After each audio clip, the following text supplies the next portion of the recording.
So you went from a squadron commander in the A7 all the way up to the wing commander, and then that's when you left. Then that was as an '06. Wow. And then from there, I became the commander of the Oklahoma Air Guard, which was a 1-star position. Wow. And then from there, went to PACAF as what we call the reserve component advisor, deputy commander to the commander of PACAF. And it was General Adams at the time, who I'd met. He actually ran 12th Air Force when I was a wing commander. So I'd briefed him several times. He didn't remember who I was, whatever. He was, I flew down to do an interview at Reno when he was down at a meeting when he came back to stateside from Hawaii. And he looks you over and wants to make sure you have flying time and you meet his fight, because he flew fighters his whole time. And puts his blessing on it and hires you, so off you go to Hawaii. Yeah. Wow. Great. It was a great job. And then your Air Forces that you worked with, you worked everything from Hawaii on to the Pacific Rim. So once or twice a year, I would go across the entire Pacific Rim. We had the Guard had the contract to train the Singapore Guard or Singapore Air Force in the F-16. So we'd stop by there and check on the training program. Usually it would go to Thailand and swing on up to Korea, spend some time in Korea, then over to Alaska and then down. And that would cover all of the theater for the most part. You're part-time now, or are you full-time? Part-time. So you're commuting from Tulsa to Hawaii to do all this stuff? Yeah, I do, yes. Oh, how hard was that on you and your family? Well, it was tough, but they gave you a lot of mandates to accomplish it. It was just a almost unlimited mandate, whatever you needed to get it done. Yeah. But if you think about it, annual training is 2 weeks is what they would normally, in the fighter business, it's usually more than that, really.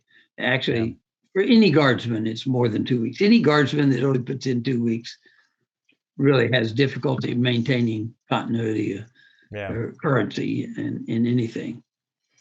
But yeah, it was because it would be a 2-week trip, twice a year, probably traveling, and I'd have a tanker that would take us across and would take me, but just ride on the tanker. So what would you say the biggest challenges were in these leadership roles, squadron commander, DO? Like, how did you feel? Because you got out of the active duty saying, I just want to fly. And then you start doing leadership roles where you're probably flying a little bit less and doing that. How was that transition for you, and kind of what was going on for you there? Yeah, I think the Guard, and I think you mentioned it too, the Guard provided a more realistic leadership. I don't think we had our head in the clouds. We weren't worried about that next assignment so much. We were talking about this the other day on a few emails on exchange of some guys that I was in other leadership roles in the Guard at the same time.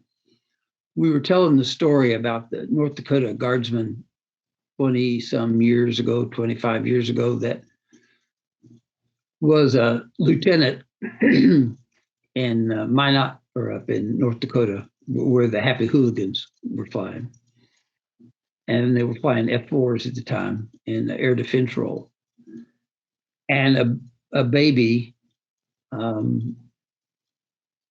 died and was on the heart was on the transplant list. And it was in the winter that the baby died, and a baby in California needed the heart. So they had a Learjet lined up to take the heart out there. They ran the heart out to the airplane and it wouldn't start. And they could not get the Lear airborne. and they called the guard, and that wing commander made the decision, Lieutenant Barclay, we'll meet you at the airplane with the case. They strapped that case down in the back seat of that jet. And he flew single seat with an ice chest in the back all the way to California, landed at daylight, and they met him at the airplane, ran in and saved that child. They celebrated that child's 23rd birthday the other day, and it was in a lot of the magazines and in the background. We were talking about it. What the Guard leadership brought in most of those cases was do the right thing and ask for forgiveness. But it was the right thing to do at the time.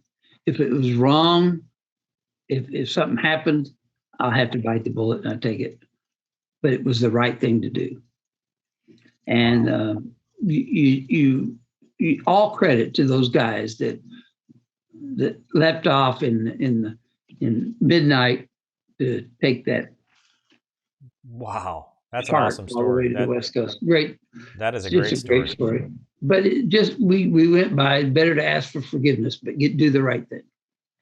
And I think that and you know this from flying with the reserve component, and when you get have oversight by the active duty. Most of the active duty guys that were in our stand of valves or in our inspection teams say, if we go to war, I'm going to war with these guard units, these reserve units that fly. The experience and stuff, The experience that they have, that they want to get it done. Yeah. And they know how to do it. And most of them have had fighter experience. And really, all we do is fly. Yeah. And we do it well. Back probably before you got in, Hardiger put out that you had stars on your flight suit, and you had gold stars for combat and silver stars for just flying time, fighter time, or whatever you had. And you had to wear a scarf underneath your flight suit, and you had stars on your sleeve. And that worked until they found out that when you went to the bar, most of the guys that had stars on the sleeve were Guard and Reserve guys. They had more stars than the colonel who is running the base and has maybe one or two on, but they just didn't have that much flying time. Yeah. And that was the way you moved up in the active duty Air Force. They just didn't have the cockpit experience. I'm not saying it's wrong. It was just, that was their philosophy. Wasn't necessarily ours. When did you transition to the F-16? Did you actually go through a TX course, or was it a senior officer course? The assignment in PACAF was a 2-star. Wow. Assignment. And flying, still in the cockpit. So I would go to Korea and get to fly Block 40s with those guys. How'd you like the F-16? Oh, I liked it. Oh, yeah. It was an easy jet to fly. My gosh, it was just been so comfortable. And, coming down ILS with a canted seat and the throttle and the stick over there, you just almost fall asleep. You just trim it up. The first time I went through that exercise of trimming the airplane up at 300 knots and lighting the burner and going right on out, and then hitting the speed brake and pulling idle and it maintaining altitude and not ever moving, and then just all of a sudden start sinking, no stall, no anything. This is really nice, but it's really dangerous because you had no wind noise. Right. You had no buffet, no kick. Spatial disorientation is a big thing in that jet. It is. It is. And with the bubble canopy, you could just really get caught up in it. The F-100, we got to fly the D model, which the J-57 was a great engine, and it was just a real workhorse. It would take anything. But you had to really be careful because you had to keep the air flowing into the nose the right direction, or it'd compressor stall. And so if you got nose high with two guys, and knowing, you'd guess at what his RPM was. If you could make him have to advance his throttle, then you'd start seeing fire start to shoot out of both ends. That's awesome. Once you saw fire come out of the nose of the airplane, you knew you had him at that point. That's a new BFM technique. I've never even. It is, yeah. Look for fire out of the nose. Then he's gone. He's got to go to idle. He's got to recover. You know. Wow. Did they make you go to the centrifuge? Yes. So was this the first jet you'd pulled 9Gs? Yes. Yeah. How'd you like that? Legally, yeah. Legally, yeah. No, 9Gs is tough, and you, especially on a 50-year-old guy. I mean, it was sometimes you get back from a BFM and you've just really been beat up. I stayed too long. Really? Flying that type of airplane. I mean, you love it and you hate to give it up, but I quit flying in '95 and retired in '02. But I became the Adjutant General, so that was not a flying position. So how did that happen? Like, how does the selection process to become the Adjutant General from your 2-star billet at PACAF? Like, how did that come about? It's an appointment by the governor of the state with the approval of the National Guard Bureau and the Department of the Air Force. And to be eligible for the position, I think you had to be an 06 or above. The governor, I didn't know the governor at the time, and I just applied just because I was tired of going all the way to PACAF. Yeah. And, you know, I was going to retire. It was, you know, if I got the job, fine. If I didn't, then I'd retire. But he liked the idea of hiring somebody that was already a 2-star. He didn't have to go through the promotion process. You're already been approved for command. So that's what he decided to do. Wow. And it was a great relationship. We bonded obviously on April 19th. After that, we were close for the next 8 years. And we still talk about every 6 months. We check in with each other. And having gone from I'm going to fly my whole career to now I'm a 2-star, was this? What did you think as you were doing it? Was it gratifying? Was it rewarding? Did you have a lot of days where you're just like, I just wish I could go fly again? Oh yes, you always have a day where you want to go fly again. Even on your worst day, you want to go fly again. Yeah, that's true. But I think so. You know, you get so when the bomb went off, I was on my way down to the Capitol, as a matter of fact, to brief the governor. Wow. It occurred on a Wednesday. I briefed him on Monday, and kind of for the first 2 weeks, you know, I didn't know him from before, so it was more walking in, hey, I'm General Cortright, blah, blah, blah, and this is kind of what I do. And I briefed him on Monday what to do if we have a state emergency. And if something really happened, these are your resources. This is the way we handle this, this, and this. We go through emergency management to handle this, this, and this. And sure enough, on Wednesday, I'm headed back down to the Capitol to meet with him, and the bomb goes off, and he is calling me, and I answer on my cell phone as I'm walking into the Capitol. And he's calling, he's saying, what are you doing? You need to get down here. And I said, yes, sir. I know I'm on my way down there.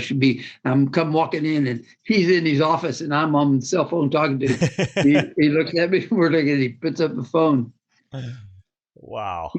He says later, he said, if I didn't know better, I would be very suspicious of your conduct, having briefed me on Monday and the bomb goes off on Wednesday and you're walking into my office at that time. Holy crap.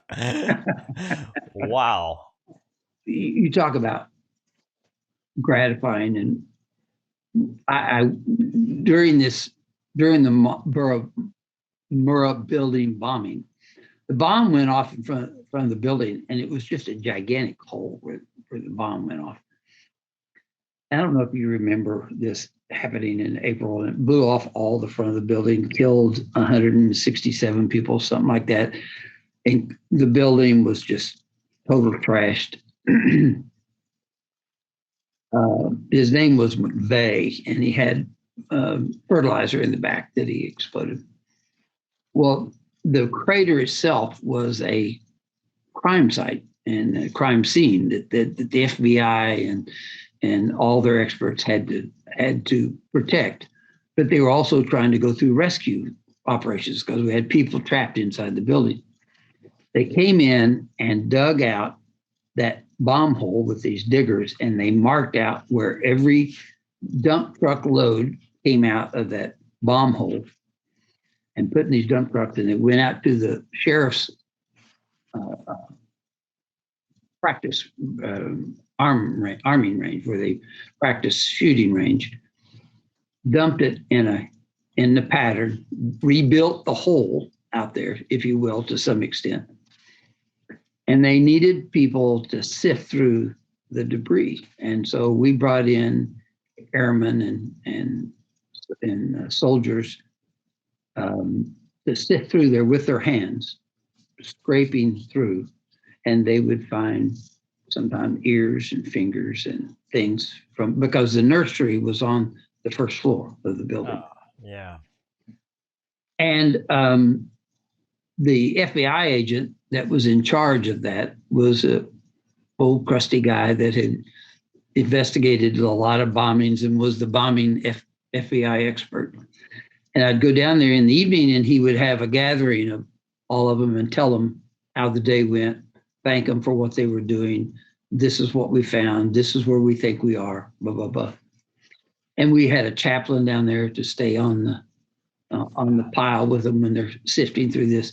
And he told me afterwards, he said, I've been in bomb sites. I've worked disasters all over the world. He said, I want to show you something. He took me and just blows me away. He took me to the back of this truck and he had sealed it because it was part of this crime scene that he was protecting. He said, they had the engine of the truck had been blown apart. The blast was so strong that it actually split some of the pistons in half that were in the engine. He said, these farm boys found enough of this engine. He said, if I give them enough time, they could make this engine run again. He said, they have completely reassembled that engine. That would never happen. He said, these guys are unbelievable. He said, I'll go anywhere with them. That's awesome. I mean, that speaks to your farm boy that comes in to drill every week. That is awesome. He can do the job. And when he's really called to it, there's nothing in the manual that tells him that, but he can do it and get it done. I have stories of Army side of artillery guys going to their annual training, and they didn't have the charts with them. They actually used the actual charts for their artillery line. The captain that was the ops guy in the unit, in the truck, in the Humvee, on the way to their AT, reconstructed them with his computer. And he said he was a nuclear physicist. Holy crap! And he reconstructed the tables. I mean, it's crazy stuff like that you would never find on active duty. That's amazing. I mean, it's all the hometown feel. I mean, these are all, people that you're in the community with, and everybody wants to stay. And that's I think the biggest thing, right? It's people love the state and they just want to be a part of serving their country and their community. And tell me what the task is. Don't tell me so much how to do it. Yeah. Tell me what you want out of it, and I'll do that. I'll get that for you. Yeah. So I think that's what they're looking for. Yeah. And so you were there for 5-6 years before you retired? 8. Mm-hmm. 8 years. Yeah. I retired in 2002, October. So 2001 was another challenge for you, right? 9/11, as a matter of fact. Yeah. It was a big challenge. And I was in Washington, D.C. at some meetings at the Pentagon. And after those meetings, I was headed to California, to Los Angeles. and I was going to meet my wife out there, and was going to go on leave. And we had actually a meeting out there of Adjutant Generals, and I was scheduled to fly out of Dulles at 8:20 on that American 77, and I had to get up early in the morning to make it. So I changed my flight, fly out of National to go to Philly, and then out to LA. And actually, that airplane took off at 8:20 and hit the Pentagon. As you know, they hit the World Trade Centers. And I was on my way to Philly when that happened. I had no idea what was going on, and ended up, obviously, all the airplanes were grounded.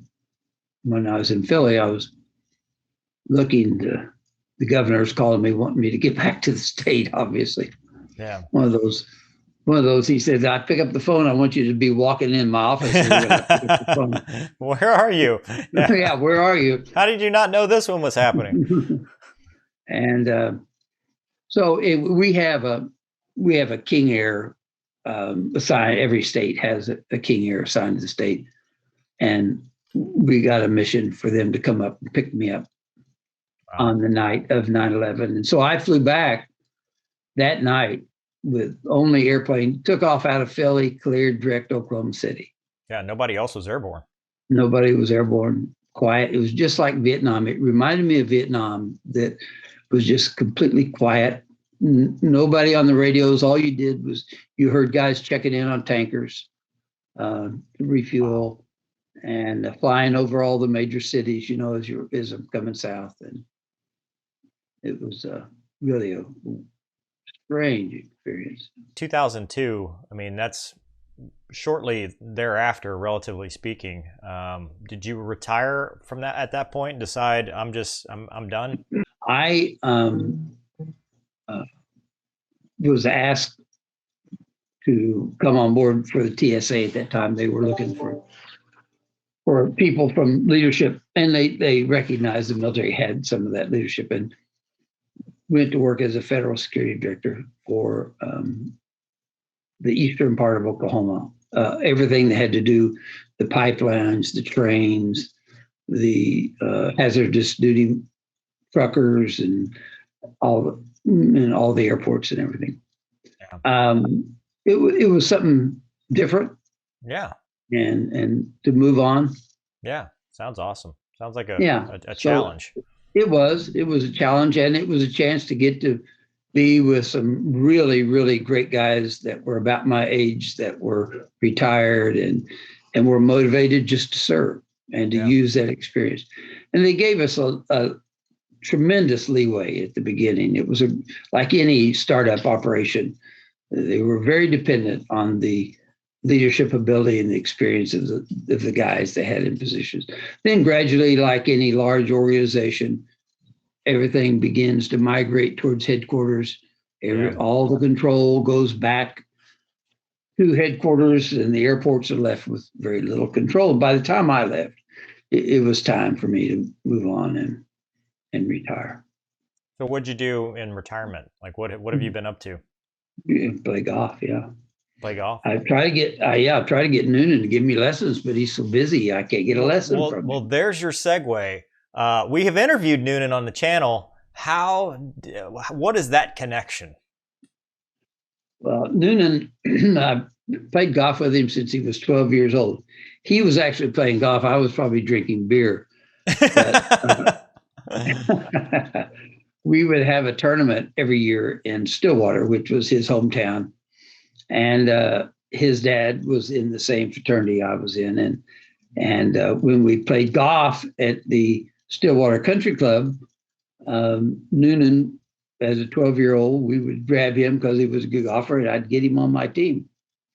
And we won several years in a row with a 12-year-old tag along behind. I'm sure we taught him some words that his mother was not happy with having. That's awesome. That's awesome. But he evidently, he told me later about wanting to become a fighter pilot and how that had really been his desire. And when I was the tag, he he interviewed and was accepted by a squadron here in Tulsa. That's awesome. That's awesome. But he turned down that first one because he was going to go continue his golf career. And I will never forget that phone call from him that I have made a horrible mistake. I really would like to get back to flying jets or see if I could fly. Yeah. And so he interviewed and got an alternate slot. And then once I told him that if you accept that, that means that guy, whoever's the primary, is going to go. And if he doesn't make it for some reason, you've got to launch right then, no matter. And he was playing in a golf tournament in Michigan, and they called him, and he launched. And he's never looked back since. He's been a great combination of golf and country and God and leadership. His books are awesome. I'm very proud of he's still a young man to me. I mean, I can't believe he's married. He's got 5 daughters, but he texted. I texted him and let him know. I was like, "Hey, you know this guy we're interviewing tomorrow?" And he goes, "That's my mentor." I'm like, "Okay." But he calls you Reno. How did you get the Reno call sign? Reno. When I was in pilot training, my call sign was Ponca.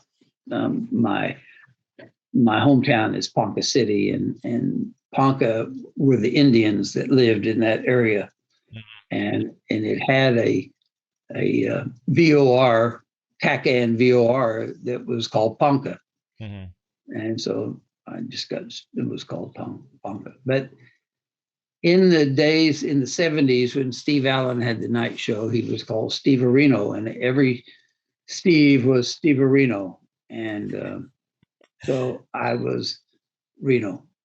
Nice. And that's part of the Steve Reno. And anybody that had heard of it back in that day would understand the Steve Reno part. Yeah. What is your favorite aircraft of your very awesome career? What was your favorite aircraft to go out and fly? Probably the F-100. Really? Just, it's a hard light burner. So when it lights, you really, really, really need the burner. So it's, you could take off with F-16 without the burner. In fact, you do. Yeah. Take off without it. When we flew the A7, it never had a burner. Right. It was just a fun airplane to fly. You had to fly it all the time and pay attention to all the gauges all the time. They were not the friendliest gauges. The cockpit was dark. Most of the lights didn't work because it was a daytime airplane. Yeah. Before you did any night flying in it, the maintenance guys would go out and probably change out 100 bulbs, and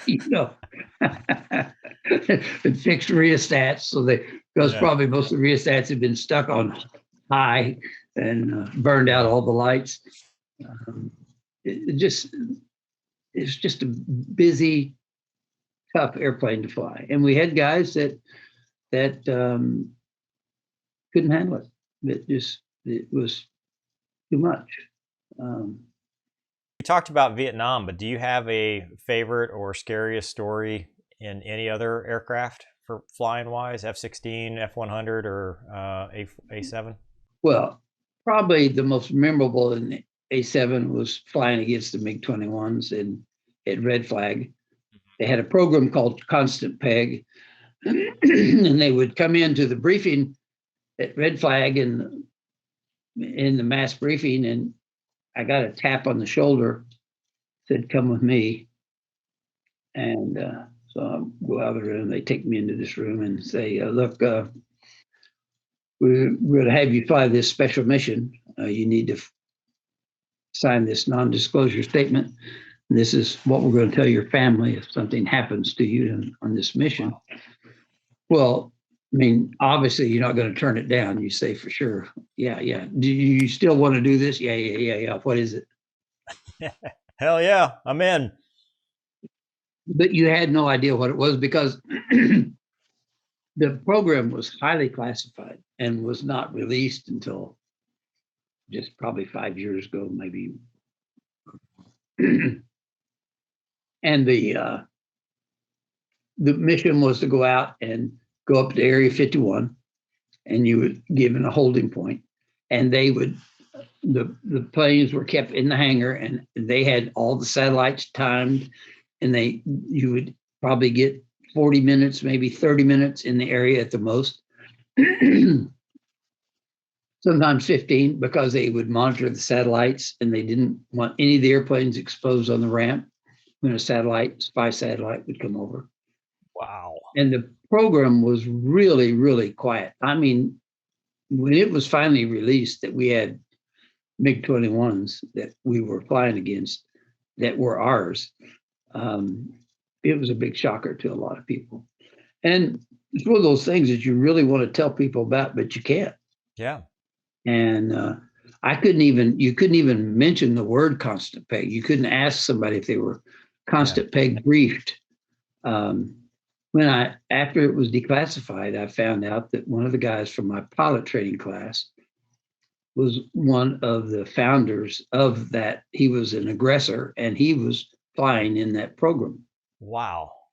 And he ended up being grounded, but he was actually the first squadron commander of the aggressors out in Las Vegas, and ended up being grounded. So he retired as lieutenant colonel and had a consulting group out there and worked on all their classified programs, and became very, very involved in their programs out there. But when I found out he was also a constant peg, or a founder of the constant peg, we really had some interesting conversations after that. People awesome. Just couldn't believe. It wasn't him I flew against, but it was, and I never did find out who I flew against, but it was fun.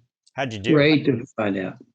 Oh, the MiG-21, it's just like anything. You got to find out what their weaknesses are. The airplane takes a while. If you ever get him to pull back his power, it takes him a while to spool it up. He can't jump it right into burner right away. But even it's slow, and he can't maneuver during that time period. But he's got tremendous elevator authority to move his nose authority on you. And if he has his engine up to speed, he can pull the nose to just about anywhere he wants it. It really does have huge nose authority, almost like a Harrier turning on you, Wow. He could just absolutely turn on a dime.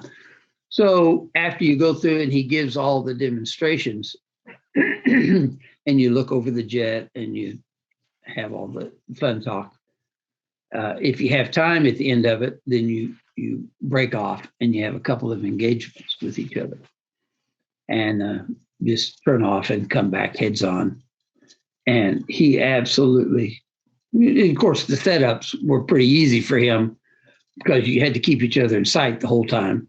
Yeah. And once he could get up to speed, he just turned his nose right around on it. It was amazing to watch the airplane going one way and then, and like we find so much with the F-16 now, or any other airplane, F-35s, when they really want to turn, it's just unbelievable what they can do.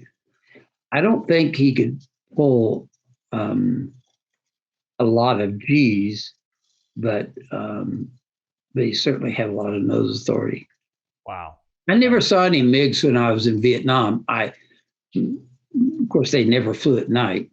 So one of the last questions I usually ask is, what advice do you have for an aspiring young fighter pilot that may be watching this, that wants to follow in your footsteps or wants to join? I mean, this is a big one because a lot of kids don't even know about the Guard. And I've been trying to tell them about the best kept secret in the Air Force, which is the Guard Reserve. What's your advice to an aspiring young pilot? If you're interested to do it, but it does split your time.